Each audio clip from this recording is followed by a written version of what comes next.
जय जय राजस्थान, अलबेलो राजस्थान। या देवी सर्वभूतेषु शक्ति रूपेण संस्थिता, नमस्तस्यै नमस्तस्यै नमस्तस्यै नमो नमः। देखने वाले सभी दर्शकों को अलबेलो राजस्थान के मंच की ओर से, जीजी भाया की ओर से महानवमी की हार्दिक शुभकामनाएं। भाया वैया तो कहीं छे कि आप रोज पूजा पाठ करा छा, माता जी की पूजा भी करा छे, पर नवरात्र का जो ये 9 दिन होवे छे इनमें एक विशेष पूजा अर्चना हो छे, घट स्थापना हो छे। 9 दिन अलग अलग जो रूप होते हैं माता रानी के, वहाँ की आप पूजा करा छा, पूजा आराधना करा छा, साधना करा छा। और भाया कहवे छे कि साधना सु सब सधे। वाह। जीवन में अगर हमारा कोई लक्ष्य है उसे प्राप्त करने के लिए हमें साधना तो करनी होगी।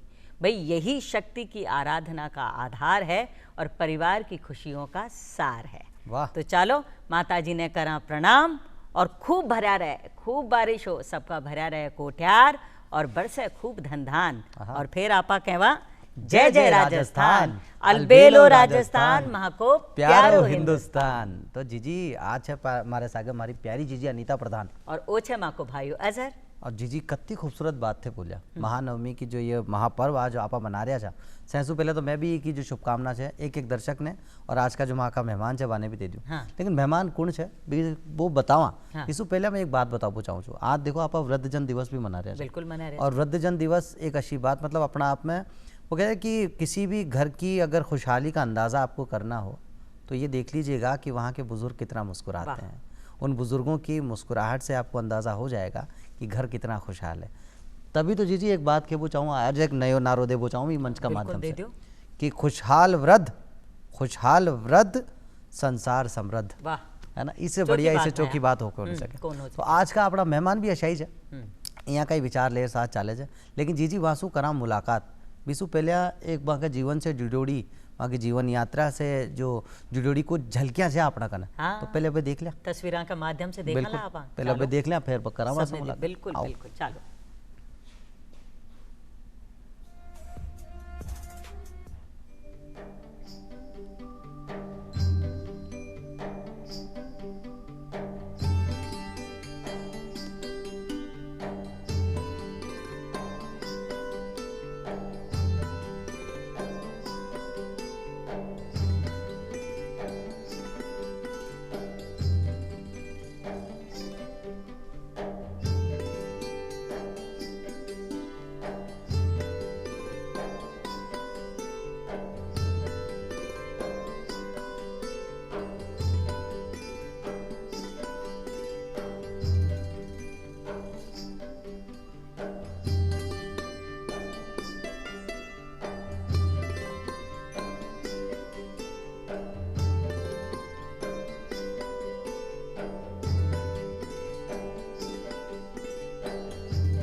तो जीजी आज की अपनी मुलाकात कौन सा बता दूं था ना मैं। हाँ, देखो राष्ट्रीय पुलिस पदक हासिल कर चुकी है 2013 में।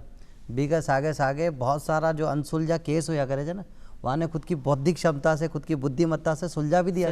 तो आओ मिलर स्वागत करा पूर्व राजस्थान पुलिस सेवा अधिकारी श्री अनिल कुमार गोठवाल जी रो। अनिल कुमार जी था को घणो स्वागत, घणो अभिनंदन। महानवमी की हार्दिक शुभकामनाएं आपने। आप सभी को और दर्शकों को मेरी ओर से भी शुभकामनाएं। सर सबसे पहले आज जब शुभकामनाओं का सिलसिला जो शुरू हुआ है, यहीं से बातचीत शुरू की जाए। सबसे पहले मैं भी आपको शुभकामनाएं प्रेषित करना चाहूँगा। क्यों? क्योंकि होता है ना जी कि जब तक पुलिसिंग यानी पुलिस सेवा में रहे तब तक तो देश की और राष्ट्र की सेवा के लिए समर्पित रहे। लेकिन उस सेवा के बाद में जब कहते हैं ना कि रिटायरमेंट, हाँ, जब आप सोचा था कि अब तो आराम की जिंदगी है, हाँ, वहां भी सेवा करना नहीं छोड़ा आपने। दूसरी तो सेवा शुरू होगी। शुभकामनाएं हमारी ओर से भी सबसे पहले देना चाहेंगे। और अब आपकी जीवन यात्रा को वो कहते हैं ना कि एक किताब की मानिंद अगर आप पढ़ना चाहें तो अब हम शुरुआत करना चाहेंगे उस पहले पन्ने से, या पहले पन्ने से थोड़ा आगे चलते हैं। पहली पोस्टिंग की बात कर लेते हैं और ये बात करते हैं कि पुलिस सेवा अपने आप में इतनी बड़ी सेवा है क्योंकि आप सीधे तौर से जनता से जुड़ते हैं और जनता और पुलिस के बीच में एक वो विश्वास कायम रखना, यूं कहें बहुत बड़ी जिम्मेदारी आप पे होती है। बिल्कुल। समाज को जो कहते हैं ना कि शिक्षक के लिए कहा जाता है कि शिक्षक समाज के निर्माण का काम करते हैं, लेकिन पूरी व्यवस्था देखना या यूं कहें पूरी तरह से मैनेज करना, ये पुलिस विभाग के हाथ में आता है ये काम। तो सर कैसा लगता है जब आप इतनी जिम्मेदारी भरे पद पे आप जब उस समय कार्य करते थे, और कितना चुनौतीपूर्ण वो सब आपके लिए था? देखिए, ये एक आदमी का एटीट्यूड बन जाता है शुरू से। तो मेरा जब मैं पढ़ता था, कॉलेज में था, तो मुझे ऐसा लगता था कि पुलिस देखो कितनी स्ट्रांग है और कितना उसके अंदर कार्य करने की शक्ति है और अपराधियों से झेलती है। लेकिन उसी चीज़ को देखते हुए एक वो आइकॉन हमारे पुलिस मेरे बना, क्योंकि मैं स्पोर्ट्समैन रहा हूँ, खिलाड़ी रहा हूँ। तो मैं हमारे शिक्षा के अंदर मैंने एमए किया। एमए में मेरे 1 नंबर कम आया, 60%। उस समय फर्स्ट डिवीज़न में 60% हुआ करते थे। तो 1 नंबर आया तो मेरा फर्स्ट डिवीज़न नहीं बना। पहले मेरे सिविल सर्विस में जाने का था, लेकिन मुझे बाद में ये हुआ कि मेरे को एक सर्विस, और ये पहली सर्विस आई जो ही कॉलेज कंप्लीट हुआ, और इसी का मैं फॉर्म भरा और इसमें मेरा सिलेक्शन हो गया पहले अटेम्प्ट में? पहले अटेम्प्ट में, पहली सर्विस, कोई फार्म नहीं, पहला फॉर्म। वाह वाह वाह। और उसके बाद मैंने छोड़ा नहीं। तो ये एक संजोग की बात भी थी और मेरी चॉइस भी थी। तो ये और उसको तो मुझे और भी मेरे परिवारजन ने या मेरे यार दोस्तों ने कहा, जो मेरे से नीचे वाले परसेंटेज के थे वो लेक्चरर बन गए थे, वो फिर सिविल सर्विस में। मैंने कहा अब मैंने इस पकड़ ली है तो मैं पुलिस सेवा ही करूँगा। तो पीड़ित की, दुख दर्द भरे आदमी की, या किसी की चोरी हो जाए, किसी का पर्स चोरी हो जाए, तो आप उसकी स्थिति बयां नहीं कर सकते थे। तो ये एक घटनाक्रम मेरे सामने आया एक कॉलेज लाइफ में, कि वो रेलवे स्टेशन पे था और उसका पर्स चोरी हो गया। अब वो हैंड टू माउथ हो गया। उस समय तो ये कुछ भी नहीं हुआ करते थे, एटीएम या बैंक या वो। अब वो किसका हेल्प ले? तो मुझे ध्यान है कि वो नेक्स्ट स्टेशन के ऊपर पुलिस को इन्फॉर्मेशन के बाद वो पकड़े गए। तो उसकी कितनी खुशी हुई। उसके 1000 रुपए थे, लेकिन वो 1000 रुपए बहुत बड़े थे। ये बात है 75 तो आप ये देखिए कि उस समय उसको एक खुशी महसूस हुई और वो अपराधी पकड़े गए। तो ये पुलिस अगर नहीं होती तो शायद नहीं पकड़ पाते। अच्छा, उस समय आप कॉलेज में पढ़ते थे? तब उस समय मैं पढ़ाई करता था। हाँ, हम खेलने जा रहे थे कहीं, खेलने के लिए टीम के लिए लेके जा रहे थे। तो ये इंसिडेंट हुआ। तो मैंने कहा, तो वो धन्यवाद दे रहा था बार बार कि भाई पुलिस का धन्यवाद हो, उसने मेरे इस तरह से पैसे वापस करवा दिए। क्या तो मुझे लगा कि ये बहुत अच्छा महकमा है और सेवा का इससे बड़ा कोई वो विभाग हो नहीं सकता। तो वहाँ से मेरी इसके प्रति रुचि जगी। कहाँ से देखिए एक टर्निंग पॉइंट आता है, एक प्रेरणा, छोटी सी एक घटना ने जो आपको प्रेरित किया।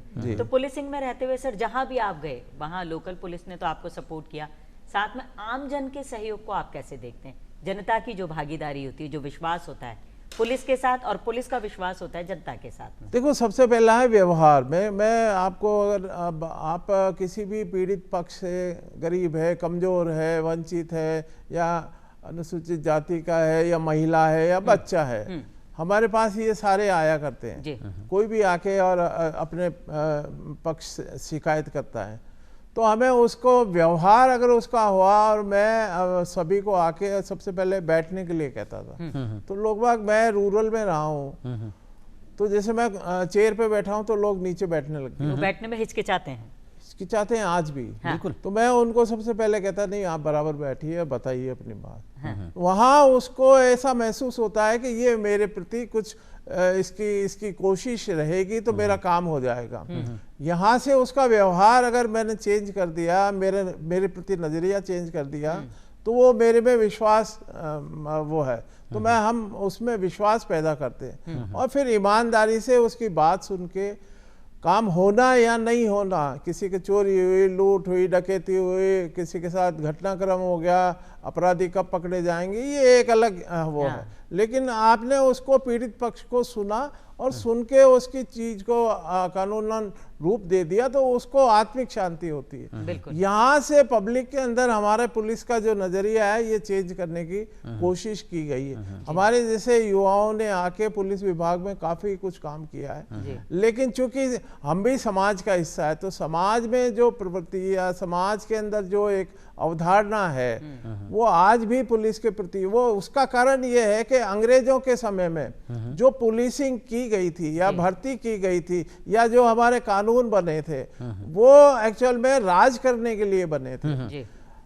अब आजाद हुआ है, आप देखिए कि माननीय गृह मंत्री इस समय जो हैं वो उन्होंने 24 के अंदर BNS उन्होंने कहा कि मैं इसको पुलिस को, तो इतने 70 साल बाद कानून में चेंज आया है, तो ये एक बहुत बड़ा फर्क है। आज टेक्नोलॉजी का सहारा है, उसके अंदर इस तरह के पेटी ऑफेंसेज के अंदर हम उसको कुछ ऐसा कार्य सामाजिक सरोकार का दे दे, ये एक बहुत नई चीज नए कानून के अंदर आई है। पहले हमें सिर्फ ये था कि भाई इसको अपराधी को सजा है, अपराधी नहीं है, हम जाके बाद में उनको वो जेल के अंदर सुधार एक का कार्य करते हैं, लेकिन हम उससे पहले अपराध करने से पहले हम काउंसलिंग करना शुरू कर दिया। आज महिलाओं के अत्याचार से संबंधित है तो माननीय सुप्रीम कोर्ट के आदेश है कि आप अगर घर बसाना है हमारे को तो आप पहले FIR नहीं दर्ज करो, आप दोनों को बुलाइए, पति पत्नी को, परिवारजन को, उनके आपस में अगर बातचीत से कोई बैठता है तो दोनों पक्षों की काउंसलिंग आवश्यक है। तो हम ये करा रहे हैं, परिवार जुड़े, परिवार विघटन नहीं हो। तो आप ये देखिए जो हमारे संयुक्त परिवार थे वो आज एकाकी परिवार बनते जा रहे हैं। अब भौतिकवाद है, लोग वहाँ गाँव से शहर आते हैं नौकरी करने और उसके बाद में तो ये जो नया एक ग्रे एरिया शुरू हुआ, यहाँ अपराध की, यहाँ व्यसन शुरू हो जाता है बच्चों में, स्कूल के बच्चों में, ये जो लत अफीम की है, नशे की है, ये इसके ऊपर मैंने बहुत बेहतर तरीके से काम किया। हमने वहाँ जाके कॉलेज और स्कूलों में जाके वहाँ टीचर्स से बातचीत करके, उनके प्रधानाचार्यों से बात करके बच्चों में इस तरह की प्रवृत्ति के लोगों को बारे में पता किया और उनकी काउंसलिंग शुरू की।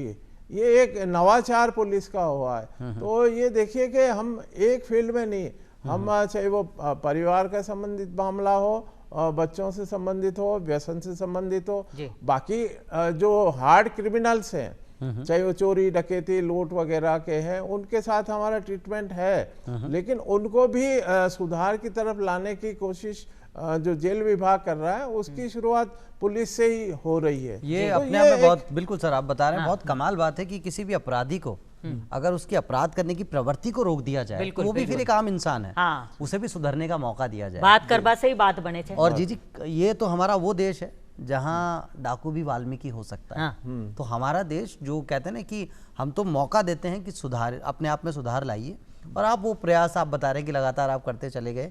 जब आप, और एक जो बहुत अच्छी बात है कि जी जब कभी कोई अच्छी बात हो जावे तो कोई आपनो जो कोई भी जो मतलब अपनी आपनो दर्द अपनी पीड़ा था ना बताबो चाहे बी की बात है, खाली सुन लियो ना, सुन लियो तो 50% बी की पीड़ा तो बटे ही, आधो दर्द तो बटे ही, बिल्कुल बिल्कुल। तो सर वही प्रवृत्ति आपकी भी रही जो एक मनोवैज्ञानिक तथ्य कहता है कि अगर आप किसी की समस्या को सुलझाना बहुत आगे की बात है, लेकिन यदि उसे आप सुन लें प्रॉपर तरीके से तो उसे लगता है कि 50% मेरी जो समस्या है। आप मरीजा की भी तो बात करा था, डॉक्टर ने कहा उनकी तकलीफ सुन ले, आधो दर्द तो वही खत्म हो जाए। तो सर ये जो एक प्रवृत्ति रही है अपने आप में कमाल है, और ये आज भी मतलब उसी तरह से। लेकिन सर कहते हैं कि पुलिसिंग एक ऐसा जॉब है जहाँ जनता से डील करना, और कई बार होता है ना कि बहुत सारी प्राथमिकताएं आ जाती हैं कि कई छोटे बड़े, आप हर इंसान को अपनी समस्या सबसे बड़ी लगती है, हर इंसान के साथ में ये होता है।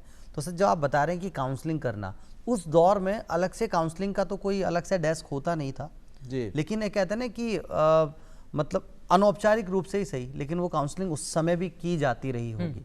तो सर आपके साथ में कभी ऐसा रहा, कोई ऐसा किस्सा कि किसी को कुछ समझाया उसके बाद में वो बदलाव आपने देखा उनमें? नहीं, बदलाव देखा नहीं, बदलाव बिल्कुल नजर आया। मैं टॉक का किस्सा बता रहा हूँ 1986 का। मेरे एसपी थे, उनके पास एक फैमिली आई, फैमिली नहीं एक महिला आई। तो वो महिला ने हमारे एसपी को कहा कि मैं आपसे अकेले में बात करना चाहती हूँ। तो उन्होंने बात की, उस समय मैं मौजूद नहीं था। तो आप ये देखिए कि उन्होंने एसपी ने उनकी बात सुनी, परिवार का, पति पत्नी का वो एक छोटा सा वो था विवाद। हाँ, उनका विवाद नहीं कह सकते, हाँ, जो कोई आदत होती है ना, हैबिट, हाँ, हैबिट को सुधार करने के लिए, अच्छा। हैबिट के अंदर जी, कि मेरे साथ कैसा बिहेवियर होना चाहिए, बिहेवियर प्रॉब्लम लेकर, थी, जी, जी। व्यवहार की, पति का और पत्नी के साथ कैसा व्यवहार होना चाहिए, उसको क्या रेस्पॉन्स देना चाहिए, उसको लेके वो आई। तो एसपी ने मेरे को कॉल किया, मैं वहाँ गया, तो उन्होंने मुझे ये कहा कि आप इनकी समस्या सुनो। तो मैंने कहा हाँ बिल्कुल सुनता हूँ। कि नहीं, फिर ये आपको अकेले में बताएगी। मैं आपको विश्वास करता हूँ, उस समय मेरे पास में 2 महिला कांस्टेबल हुआ करती थी। हाँ, उनमें से एक छुट्टी पे थी, तो एक को वो कहीं ड्यूटी पे गई थी, उसको बुलाया। तो उन्होंने कहा नहीं, हमारे ऐसी कोई प्रॉब्लम नहीं आपसे भी बात करने में, मैं तो जो परिवार का है। तो मैंने महिला कांस्टेबल को भी बुलाया, हमने बैठ के समझा। वो कुछ नहीं, वो एक मजदूरी करने, हमाल की पत्नी थी, जो मजदूरी करता है। आप देखिए, जो मजदूरी करता है, वो महिला हमारे एसपी के पास गई, उन्होंने मुझे डील किया, और डील करने के बाद मैंने उनके पति को बुलाया सेकंड डे वो मजदूरी कर रहा था। फिर दोनों से काउंसलिंग की, और कोई ऐसी विशेष बात नहीं थी। उन्होंने कहा ये जब घर आते हैं, मेरे को पैसा देते हैं, तो मेरे से हिसाब मांगते एक एक चीज का।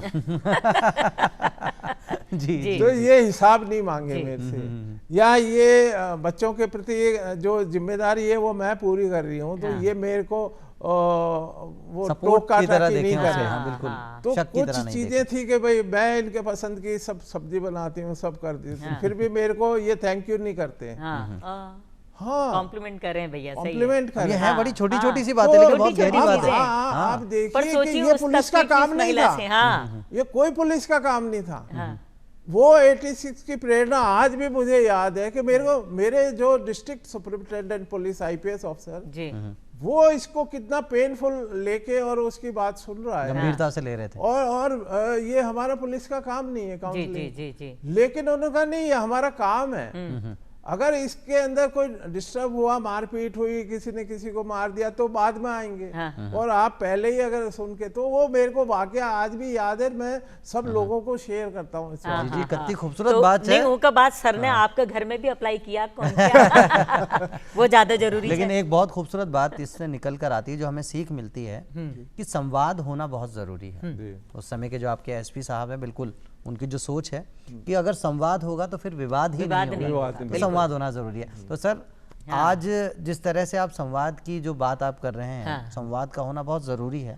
और आज भी पुलिस और पब्लिक के बीच में वो संवाद हमें देखने को मिलता है भाई उनके साथ। CLG के माध्यम से एक बात और कहूँ कि भाई महिलाओं ने, भाई पति पत्नी का मामला है, मैं भी पत्नी हूँ, भाई पीसा दो पर हिसाब मत मांगो। घर नीका चोखा तरिया चाल रहे हो छे, तो एक गुप्त अकाउंट भी तो हो छे को, जो कभी हारी बीमारी में कदे काम आवे छे। क्यों भाई? अगर जी मैं तो बिल्कुल था को समर्थन नहीं दे सकूं कुछ भी समय। लेकिन जी आज की मुलाकात बड़ी खास चाल रही है, पर आज की कुछ खास बातें भी है जो ये कड़ी में आप शामिल कर रहा है। 1 अक्टूबर से जुड़ो इतिहास, तो 1 अक्टूबर से जुड़े रहो इतिहास, सर ने भी बतावा, माँ का दर्शका ने भी सुनावा। तो आओ देखा आज री खास बात।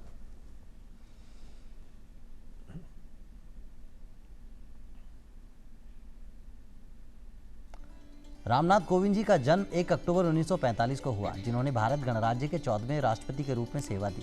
वे 25 जुलाई 2017 को 14वें राष्ट्रपति के रूप में निर्वाचित हुए। 25 जुलाई 2017 को भारतीय उच्चतम न्यायालय के तत्कालीन मुख्य न्यायाधीश JS खेहर ने उन्हें भारत के राष्ट्रपति पद की शपथ दिलाई। यह है 1 अक्टूबर से जुड़ा हुआ इतिहास। बिल्कुल। वे राज्यसभा सदस्य तथा बिहार राज्य के राज्यपाल रहे। माननीय रामनाथ कोविंद जी प्रबुद्ध सोसाइटी के प्रेरणा स्रोत और हमारे देश के प्रबुद्ध सम्राट हैं, इसमें कोई दो राय नहीं। बिल्कुल 1 अक्टूबर से जुड़ा हुआ ये इतिहास। और उसके साथ साथ 1 अक्टूबर को अंतर्राष्ट्रीय वृद्धजन दिवस मनाया जाता है।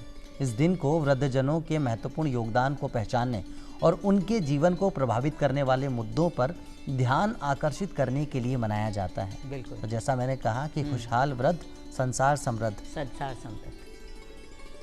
1 अक्टूबर को विश्व शाकाहारी दिवस मनाया जाता है। शाकाहारी आहार स्वास्थ्य, पशुओं और पर्यावरण के लाभों को बढ़ावा देने के लिए स्थापित किया गया था। और हरी सब्जियां तो जी थान पतो ही जो कत्ती गुणकारी वजह अपना आप में स्वास्थ्य का और स्वास्थ्य के ताई बहुत लाभकारी है। 1 अक्टूबर को अंतर्राष्ट्रीय कॉफ़ी दिवस भी मनाया जाता है। जी हाँ, ये दिन उन सभी लोगों के सम्मान में मनाया जाता है जो कॉफ़ी से अपनी आजीविका चलाते हैं। तो जी कहता है कैफ़े चाल रहा है, है ना, ऐसा आका सम्मान। असरार उल हसन खान का जन्म 1 अक्टूबर 1919 को हुआ था, जिन्हें मजरू सुल्तानपुरी के नाम से जाना जाता है। एक भारतीय उर्दू कवि और हिंदी भाषा फिल्म उद्योग के गीतकार थे। उन्होंने कई हिंदी फिल्म साउंड ट्रैक के लिए गीत लिखे। मजरू सुल्तानपुरी साहब। SD बर्मन एक और संगीत से जुड़ा हुआ नाम। इनका जन्म भी 1 अक्टूबर 1906 को त्रिपुरा में हुआ था, जो कि बंगाल में है। SD बर्मन के पिता त्रिपुरा के राजा ईशान चंद्र देव बर्मन के दूसरे पुत्र थे। SD बर्मन 9 भाई बहन थे। SD बर्मन ने कलकत्ता विश्वविद्यालय से BA की शिक्षा प्राप्त की। वाह। और ये 1933 से 1975 तक बर्मंदा बंगाली व हिंदी फिल्मों में सक्रिय रहे। 1938 में SD बर्मन ने गायिका मीरा से विवाह किया। वह 1 वर्ष बाद राहुल देव बर्मन का जन्म हुआ।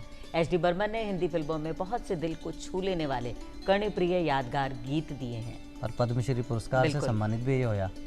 प्रताप सिंह कैरों। जी हाँ, प्रताप सिंह कैरों का जन्म 1 अक्टूबर 1901 को हुआ। वे एक स्वतंत्रता सेनानी एवं पंजाब के भूतपूर्व मुख्यमंत्री थे। आज इस मंच के माध्यम से हम उन्हें भी याद करते हैं। बिल्कुल।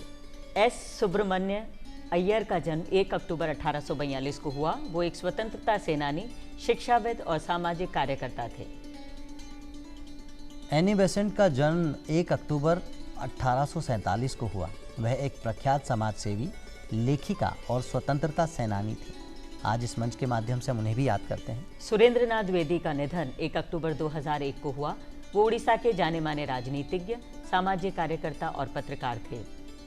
ये 1 अक्टूबर से जुड़ा हुआ इतिहास भारत में विवाह की न्यूनतम आयु के बारे में भी है। 1 अक्टूबर 1978 को भारत में विवाह के लिए लड़कियों की न्यूनतम उम्र 14 से बढ़कर 18 वर्ष और लड़कों की 18 से बढ़ाकर 21 वर्ष कर दी गई थी। तो ये भी देखिए 1 अक्टूबर से जुड़ा हुआ इतिहास जो इतना ख़ास है। और ये इतिहास तो खास है ही, आज की मुलाकात भी बेहद खास है क्योंकि हमारी बातचीत चल रही है पूर्व RPS या यूँ कहूँ कि रिटायर्ड RPS श्री अनिल कुमार गोठवाल जी से।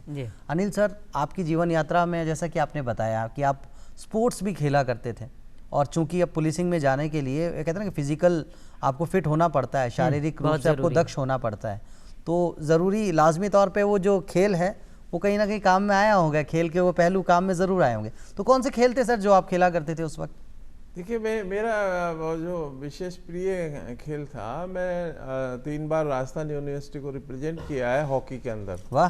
हॉकी के अंदर तो उसके साथ साथ और भी खेल, टेबल टेनिस, बैडमिंटन या जो भी वहाँ स्पोर्ट्स ग्राउंड पे होते छोटा छोटा खेल लेते थे। लेकिन हाँ, हॉकी मेरा तो आज भी मौका मिलता है तो हॉकी कभी खेलने को मिलता है, मतलब आपका मन करता है या खेलने जाते हैं? मैं अभी इन दिनों तो नहीं गया, लेकिन हाँ कुछ समय पहले एस्ट्रो टर्फ बनाने के लिए मैं ज़रूर गया था। और मैंने वहाँ जो टेक्निकल जो मेरे समझ में आई थी, तो मेरे जो एक साथी थे वो आज बाहर हैं, उनसे मैंने निवेदन किया था SMS स्टेडियम के लिए। तो एस्ट्रो टर्फ के लिए हमने बाकायदा उस समय के खेल मंत्री थे, उनसे भी निवेदन किया था कि आप बनाओ, इसको आगे बढ़ाओ या हमें कोई जिम्मेदारी दो। वैसे खेल विभाग इसके ऊपर काम कर रहा है राजस्थान में। और ये देखिए कि हमारे, मैं ब्यावर का रहने वाला हूँ, तो महिला हॉकी की शुरुआत ब्यावर से हुई है। हाँ, महिला स्कूलिंग जो हॉकी की शुरुआत है वो ब्यावर से हुई है। और उसके अंदर वहाँ शहर के गणमान्य लोगों का भी काफ़ी वो रहा। और राजस्थान की जो इंडिया नेशनल है उस समय एक समय था कि ब्यावर की 6 लड़कियाँ नेशनल्स खेली थी। तो वो उसी हिसाब से ब्यावर। बीते कुछ दिनों पहले सर, चूंकि आप हॉकी से आपको इतना प्रेम है तो आपको ये जानकर भी बेहद खुशी हुई होगी हॉकी में जिस तरह से इंडियन टीम अभी पूरी तरह से जो शिद्दत के साथ खेल रही है। क्या कमाल खेल रही है। एशियन जो hockey Asia cup Indian team ने अविजित रहकर जीता। सिर्फ एक ड्रॉ खेला, बाकी सारे मैच जीते। और खेल की बात तो आशीष है भाई, कोई सो भी खेल ले ले, भारत को तो वर्चस्व हर जगह पे है। और कल हमारी महिला क्रिकेट टीम ने श्रीलंका को भी पटकनी दी। बिल्कुल पटकनी दी है। तो ये भाया जो ये खेल की जो बात चल रही है ना, तो माँ तो बचपन याद आ गो, है ना। आपने प्रधानमंत्री जी की भी योजनाएं चल रही है और माँ का बचपन में तो ऐसी कोई योजना भी ना थी, फिर भी वो खेलना, कूदना, गिरना, संभलना, ये जो बचपन की निशानियां है ना, ये इससे सर के बचपन के लिए पूछा आपने कुछ? बिल्कुल, वो जो मैंने कुछ पन्ने छोड़े थे ना, तो अब उनको बचपन की छेड़ लेते पगडंडी हैं। पर अगर चलें, हाँ, तो सर कैसा शुरुआती रहा? पन्नों की अगर बात करें, उस बचपन की बात करें, बचपन कैसा था सर आपका? बचपन ठीक था। एक मिडिल क्लास फैमिली से, लोअर मिडिल क्लास फैमिली का मैं एक परिवार से जी। आया, और शिक्षा के कारण, देखिए शिक्षा के कारण अगर मैं शायद पढ़ाई नहीं करता तो हो सकता है कि मैं भी कहीं मजदूरी करता होता। जी, जी। क्योंकि हमारे दादा परदादा मजदूरी करने ही नागौर से उठ के ब्यावर गए थे, तो वो वहाँ सूती मिल थी, उनमें वो काम करते थे। हमारे फादर को कुछ पढ़ाया तो उन्होंने शिक्षा दी, और वहाँ मैं विशेष रूप से वहाँ जो एजुकेशन के ऊपर जैन समाज ने काम किया, और जैन समाज के लोगों ने शिक्षा को आगे बढ़ाया सभी के लिए। तो आज भी मैं शिक्षा को बहुत ज़्यादा महत्व देता हूँ। तभी तो कहते हैं। इसमें मैं एक बात और ऐड ऑन करना चाहूँगा, जब आप शिक्षित होना चाहते हैं, हाँ। परिवार का सहयोग बहुत ज़रूरी हो जाता है, विशेष तौर से माता पिता का।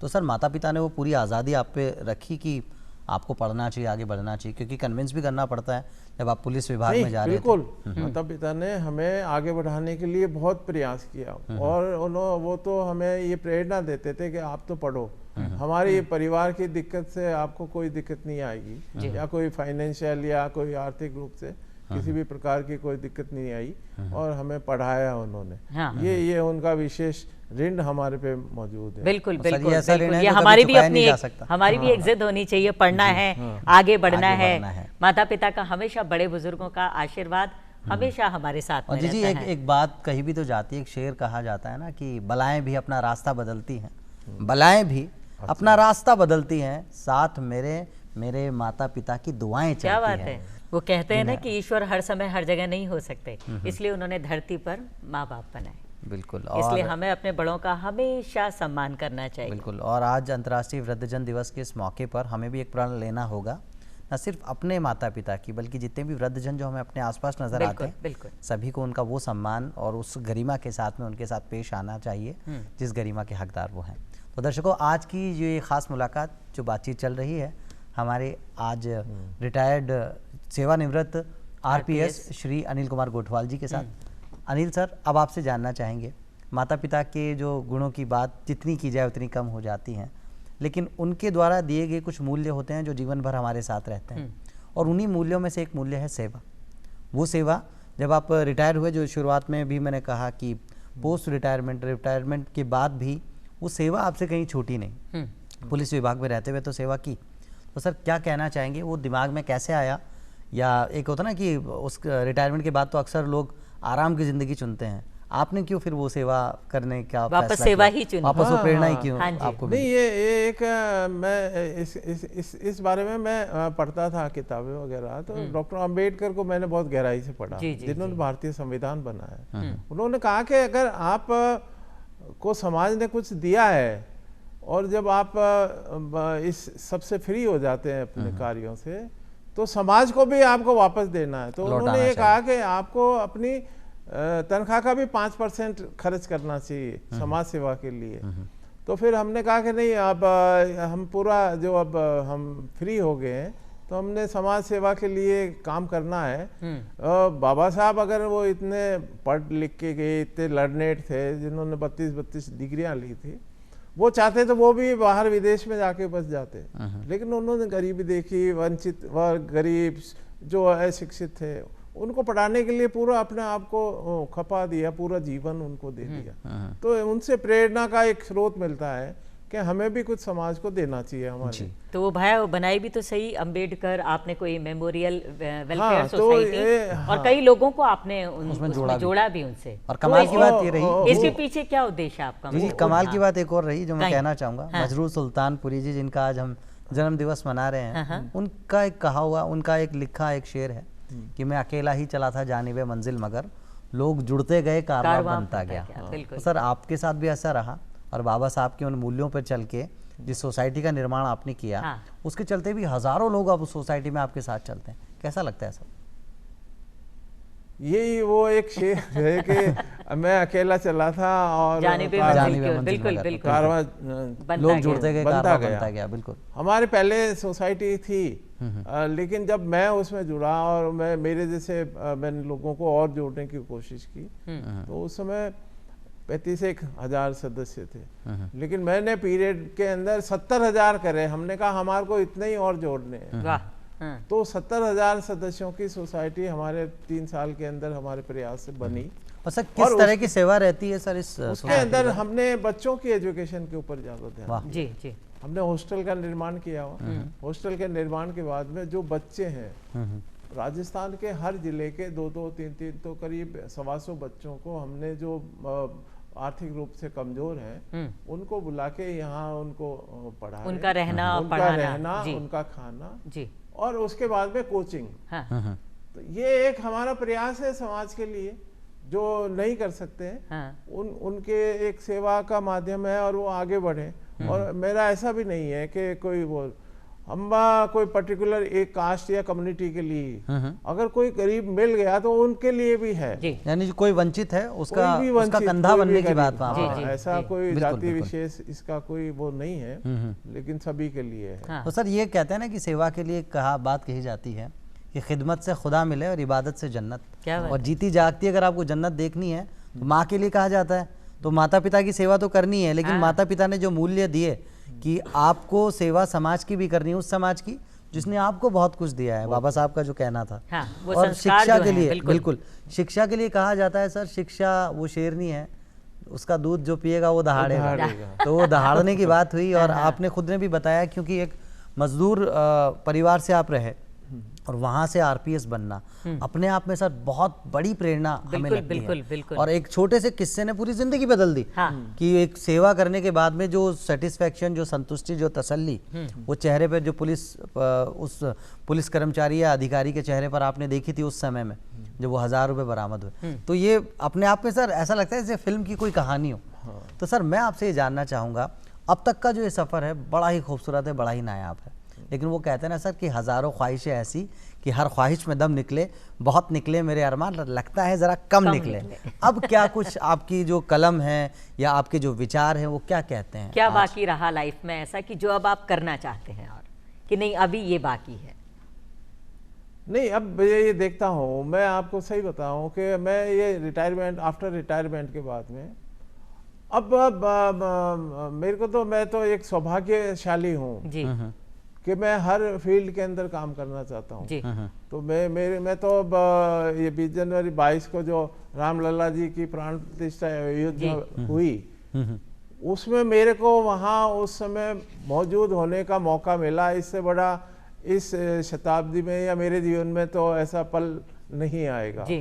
कि मैं खुद साक्षात वहाँ मौजूद रह के हाँ। और अयोध्या के उसमें बिल्कुल, हमने वो तस्वीर भी आपकी देखी, रामलला बिल्कुल। जी का वो हाँ। दर्शन किया। हाँ, तो ये ऐसा नहीं है कि एक फील्ड की शिक्षा के जो जहाँ पर भी हमारे को वो है या जहाँ आवश्यकता है, सब जगह हम काम करने की कोशिश करते हैं। मैं तो अब हमारे जो साथी हैं, मेरे साथी हैं पुलिस ऑफिसर्स ही, तो वो एक कार्यक्रम वो संघ से जुड़े हुए हैं, तो मैं ये मान के चलता हूँ सामाजिक समरसता के ऊपर हम काम कर रहे हैं बहुत। सामाजिक समरसता का पंच प्रण लिया हुआ है उनका, सामाजिक समरसता, पर्यावरण का, पर्यावरण के ऊपर, कुटुंब प्रबोधन, कुटुंब के अंदर, परिवार के अंदर हम अपने आप को कैसे बच्चों को जोड़ें, कैसे एक दूसरे परिवार टूटे नहीं, या उसमें ऐसे आचार विचार, संस्कृति, कल्चर, उसके एटिकेट्स, उसके किस प्रकार से हम उसको जोड़ें, इसके ऊपर भी काम कर रहे हैं।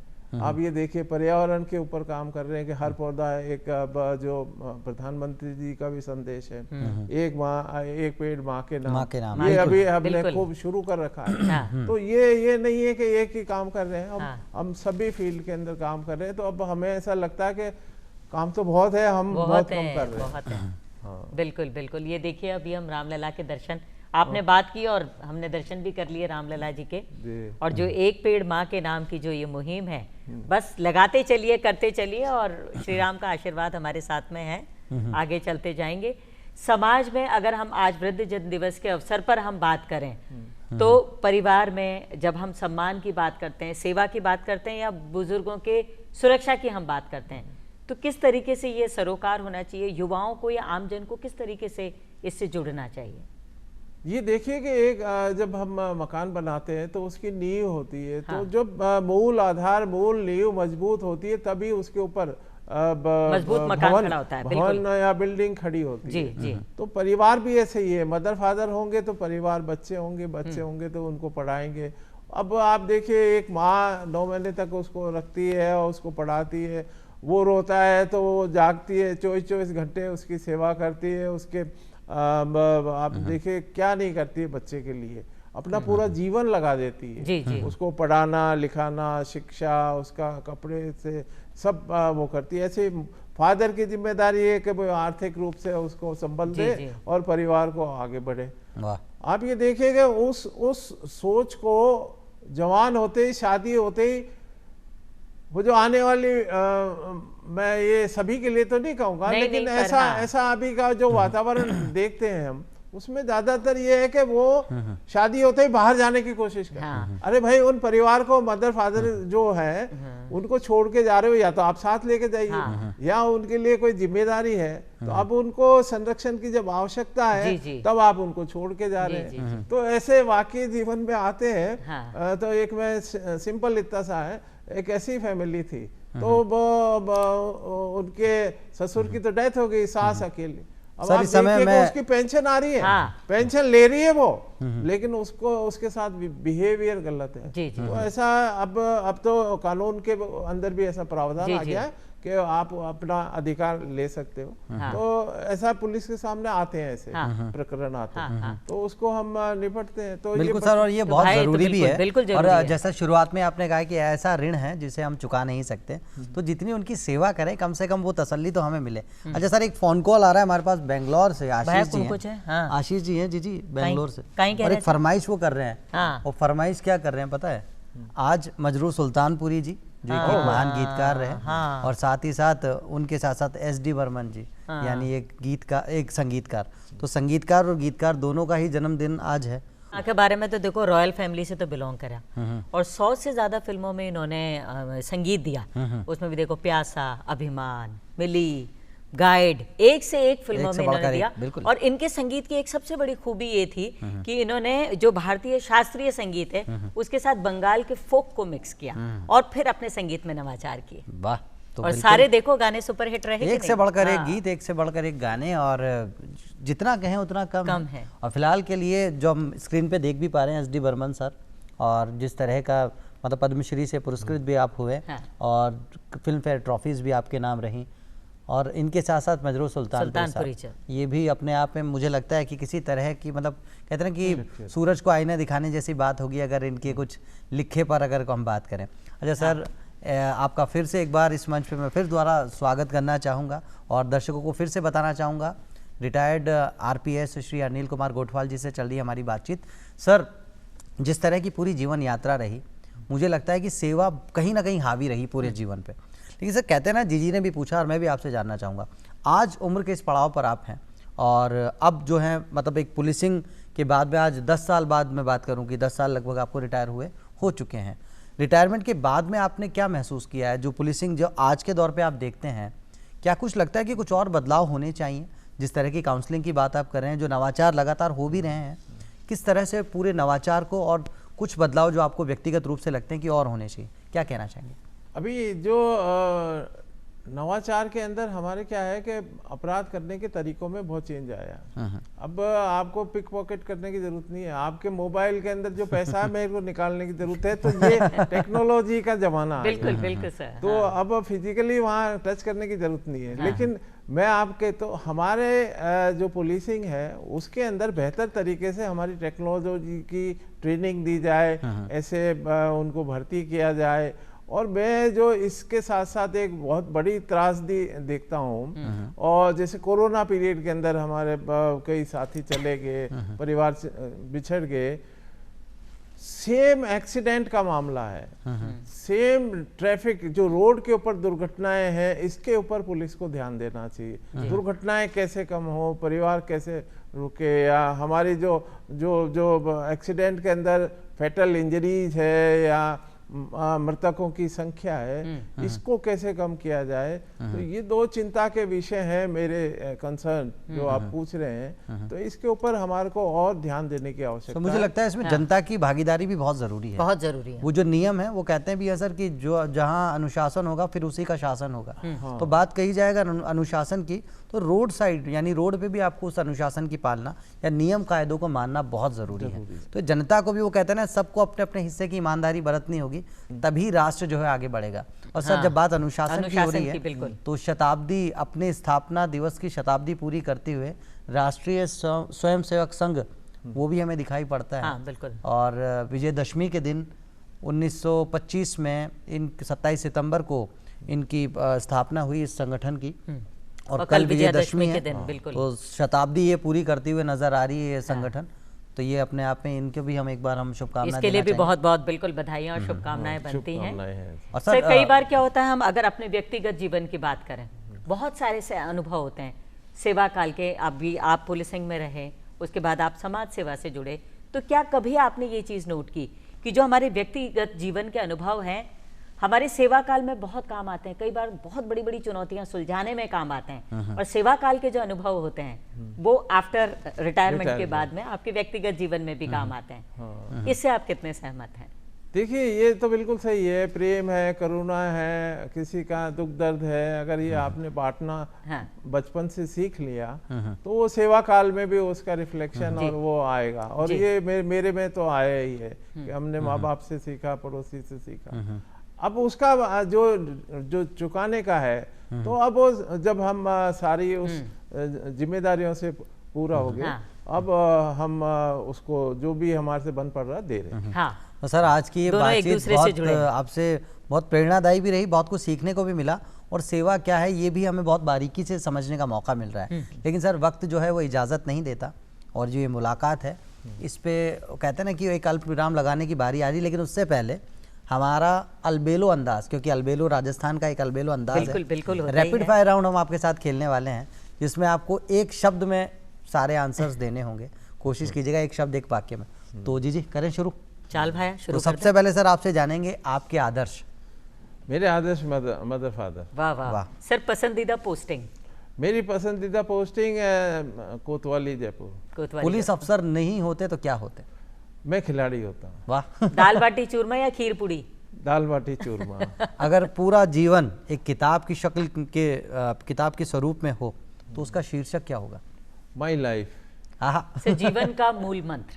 जीवन का मूल मंत्र सीमित आवश्यकताएं।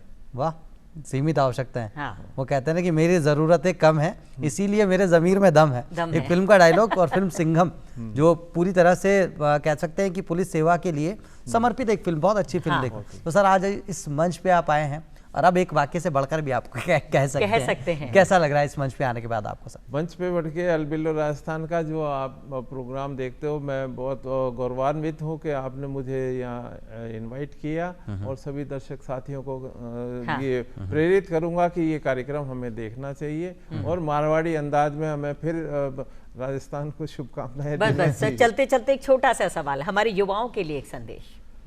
मेरा युवाओं के लिए ये है कि आप धैर्य रखें, और जो आप काम कर रहे हैं उसका रिजल्ट जरूर मिलेगा। कर्म की जो फल है वो आपको प्राप्त होगा। सब्र का फल हमेशा मीठा होता है भाया। कर्म करते रहिए और फल तो मिल ही जाएगा, बिल्कुल मिलेगा। तो आज महानवमी के इस पर्व की शुभकामनाएं आपको भी देते हैं, हमारे दर्शकों को भी देते हैं, और आपको बहुत बहुत धन्यवाद भी हम कहते हैं। और ये जो मुलाकात रही है, जो सीख रही है, जो हमें अपने जीवन में मिली है, उसे उतारने का भी हम प्रयास करेंगे। तो सर बहुत बहुत धन्यवाद आपका, बहुत बहुत शुक्रिया आज इस मंच पे आप हमारे साथ रहे। और महानवमी के शुभ अवसर पर भाया आपका दर्शका ने भी और सर ने, आपका मेहमान ने भी सुना दिया माता रानी को एक चोखो सो भजन। तो बिल्कुल नेकी और पूछ पूछ। हाँ, आओ सुना फिर भजन।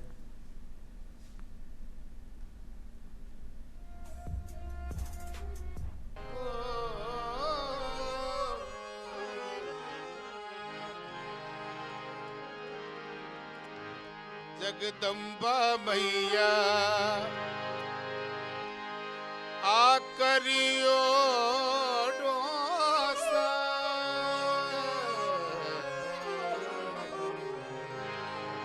आ करियो डोसा,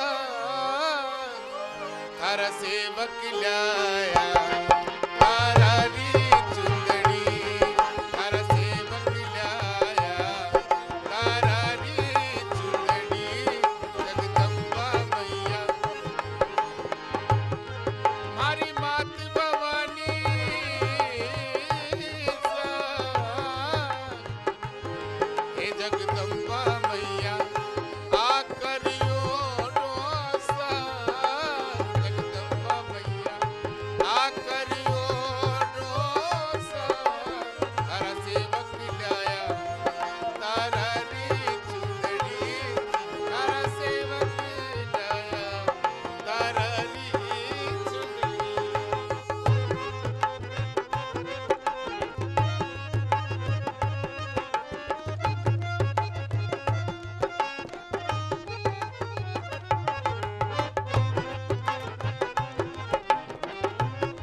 आशा का तारा खूब चढ़ाया सा,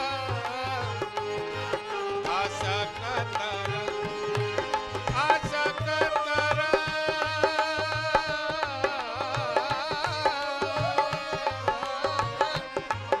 आशा का तारा खूब चढ़ाया सा, मोजा की लूमा जड़ाई चुंदड़ी, मोजा की लूमा जड़ाई चुंदड़ी, मारी मात भवानी